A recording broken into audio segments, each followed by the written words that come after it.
Greetings, gods and goddesses in training. Welcome back to the channel. It is Uncle Makara, all relations. Today we're going to be speaking about the topic of artificial intelligence and music, okay?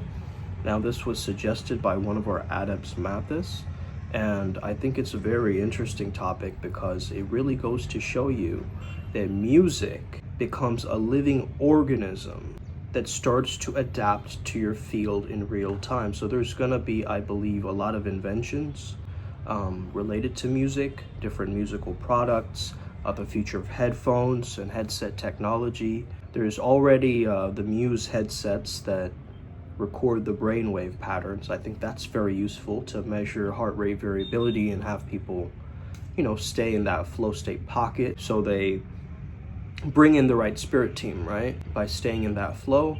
And what if every chord progression affected our hormones, affected our neurotransmitters, as well as affected our aura? Okay, so AI becomes a mirror, composing based on our brainwaves, our heart coherence, as well as our chakra resonance. Okay, so that's one prediction that Uncle Makara is bringing you. I also see a collaboration between mystics and machines occurring. So this is gonna birth way newer genres that have never existed before, okay? Bio-cyber mantras, okay? With ultrasonic hums and sub-bass technology. Maybe neural jazz, right? Jazz that is actually good for your cognitive abilities. Stuff like this. And of course, maybe quantum bass, okay? So using much more advanced spiritual technology with the current audio technology. As an audio engineer, you might be very fascinated in this. As a clairaudient, I see the world kind of like an audio engineer would. It's experienced as this multi-dimensional machine. To see that feature, you have to train yourself like a bioenergetic composer. So meditating on sound until silence sings back. Studying resonance and brainwave entrainment and subliminal technology, even harmonic coherence, these types of things will be very beneficial for people in the future because they can actually create different states of mind. And of course, using AI tools not to just imitate humans, but also to amplify certain archetypes, right? What if you could make Shiva, Hermes, and Jesus all sing in a chorus, in a hymn, right? It will bring a very unique essence to, I believe, creating sonic experiences for individuals. Like really pulling them into the kind of states that will be ultra medicine for them, ultra healing for them. So sound technology is going to be a thing of the future of frequency based music. So in the future, I don't believe there'll be too many pop stars, right? The pop star is going to be dead in the future, and there will be more frequency shamans, people who can create these sonic experiences for individuals. And these DJs will be able to wield AI as consciousness itself to be able to change people's states of mind. So actually with great power comes great responsibility, right? So the question isn't, will AI make better music? It's, will you be awake enough to direct your symphony through that? So music isn't heard, it possesses you, right? It starts to rewrite your code. If you're sad and you listen to a sad song, you'll stay in that sadness for longer. If you're happy and you listen to a happy song, it amplifies your happiness. So every rhythm is a spirit, every vibration is a summoning, and every frequency is a code. When sound enters your ears, it doesn't just touch your eardrums, it reprograms your spine. What if sounds could whisper directly to each of our energy centers or chakra points? This is how the divine speaks in waveforms, is sometimes through music. Right? So multidimensional medicine of music is the future. It will be a bridge between spirit and matter, but what beings are you bringing in or invoking through the sonic architecture, right? That's the real question. Because before language, there was tone, right? And before theology, there was harmony. And before civilization, there were, in the Hindu pantheon, the Gandharvas, the celestial musicians who played music to keep the universe in rhythm, in synchrony. So they weren't like entertainers, right? Or pop stars. They were the guardians of vibrational law. They turned planets like instruments. When they struck a note, galaxies aligned. When they fell silent, chaos began, right? So the conductor of the cosmos type of energy associated with music. So I believe we're about to enter an age where sound becomes alchemy, okay? Because this is what the Atlantean civilization, all those old civilizations knew. They knew how to change matter using sound. So if a digital tone on your phone could open a psychic portal, that would actually be very dangerous. But I think this is where the technology is moving. So AI music has a possibility to rewire your nervous system to your higher self, like bass lines that dissolve ancestral trauma, or even vocals that call back your lost soul fragments in sonic form, or sonic rituals that awaken the forgotten God forms that are sleeping in your DNA, for instance, right? For every angelic overtone, there's a shadow frequency to that. This is why there was that whole 432 hertz versus 440 hertz kind of debate going on, right? I think if you're thinking of this as a revolution, you know, spiritual subliminals and music fused with different layers of frequencies, different cadences, and using like crystal technology infused with the sound technology, and using certain instrumentation that cannot be created by humans but robotically engineered, right, to create very unique soundscapes for ourselves. This excites me actually as a sonic shaman, but at the same time I understand how it can be used very incorrectly in the wrong hands. So the next generation of producers will have to be initiate alchemists, you know. I was using Suno, and I was starting to create these instrumentals, right? Like instrumentals I could rap to. And oftentimes I'd get very unique combinations of things that I was really working on, you know. So yeah, it's moving fast, and of course, it's very good for also just like making music. You'd put in lyrics and then someone sings it for you. That type of thing. So very interesting app. So the Vedas called it Nada Brahma. Sound is God. And once you understand that, you see the musician as the alchemist of this next eon. So sound doesn't move through time, it bends it. Every tone, every rhythm is a key that opens a temporal loop inside of consciousness. Creates memory loops, okay? That's why a few seconds of hearing an old song can bring up memories of like, back in a childhood kitchen, a long lost lover scent, maybe a lifetime that you've forgotten, maybe a random smell that woke up your senses.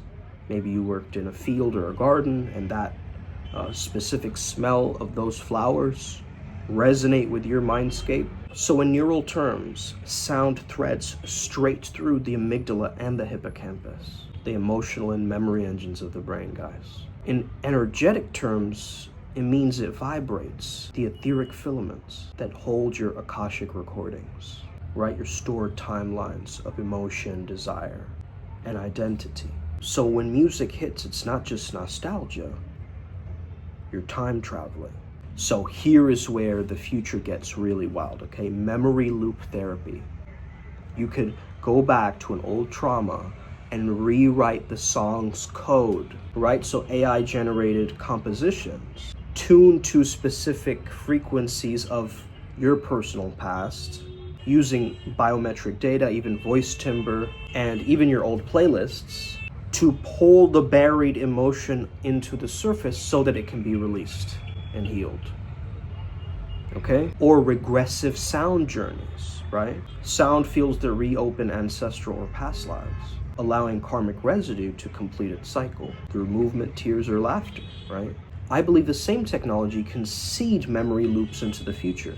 Like play the sound of your highest timeline till your body believes that it's real. And humanity could map its emotional history through sound. And then AI could link songs to global events, letting people re-experience epochs as a vibration rather than just some data sitting in the back of our minds, right? Having an embodied understanding of our past.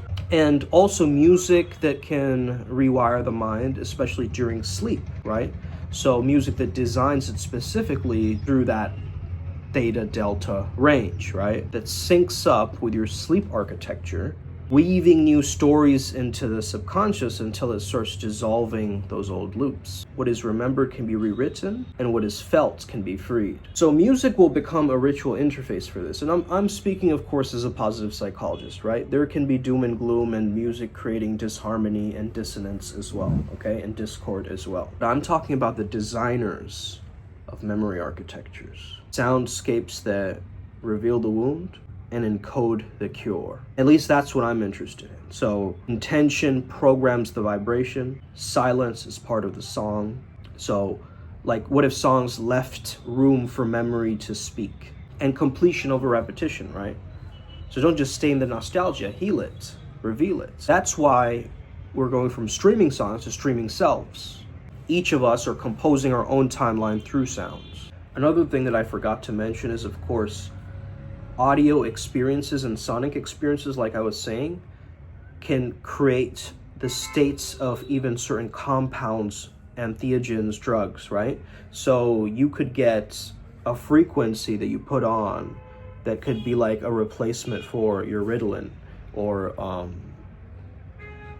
your melatonin, for instance, that makes you sleepy. So I think this is a very interesting technology to enhance or even enter, psychedelic states through sound, right?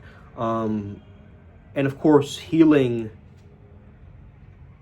the inner vestibular system and the inner ear chakra might be very, very powerful for also tuning into sound, because that's really how I unlocked my clairaudient gifts, is through this kind of water blockage or whatever in my ear. So that actually activated it, right?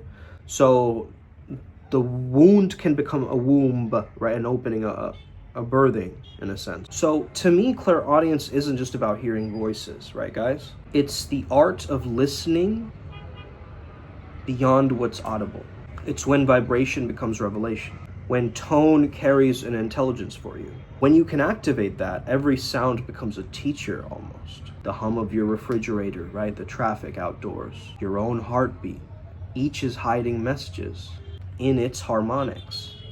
Now merge that gift with the science of memory loops, right? It's awakening a stored pattern of identity. So I can perceive the subtle code in the note, in a sense. The emotional echo, the karmic imprint, echo of the creator's intent when they said that, spoke that, or made that sound. This is why certain sounds feel like deja vu. You're hearing your own echo returning through the halls of time. Imagine like closing your eyes, finding memory loop, sealing memory loop,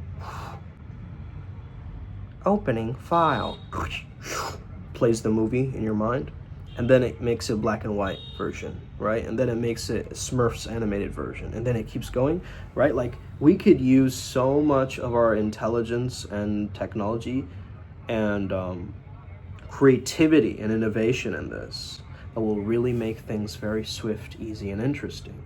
Now, of course, there will be an issue of copywriting and artists' voices being deep-faked and misused, and there's going to be a lot of that stuff. But besides the legal stuff and the jargon and all that stuff, I think the main benefit is to understand what cannot be heard yet, right? To explore the invisible sound territories, to really understand how this how sound can be used, right? Because I definitely know that if you listen to very low sub sounds, it can really affect your nervous system, right? I think there's certain sounds that animals can hear, right? So there might be very interesting things happening with music in general, because I think that the new genres are a given, right?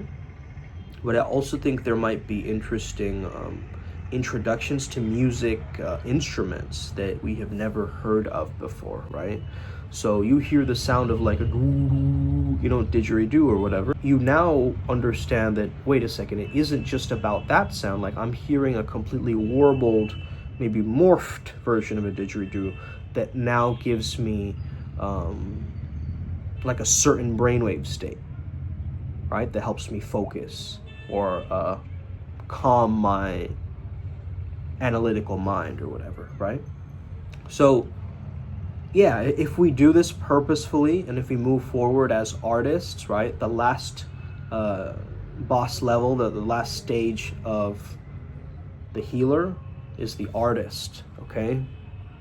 Where you realize this is all art, and I've got to be very careful with how I curate my art, with how it comes through, and I don't involve my ego too much into it, and I just allow whatever emerges to emerge, because I'm not going to take credit for it. It's all source. So all praises to the Most High. I hope you have an incredible rest of your day. May the flow be with you, and stay legendary. You got this.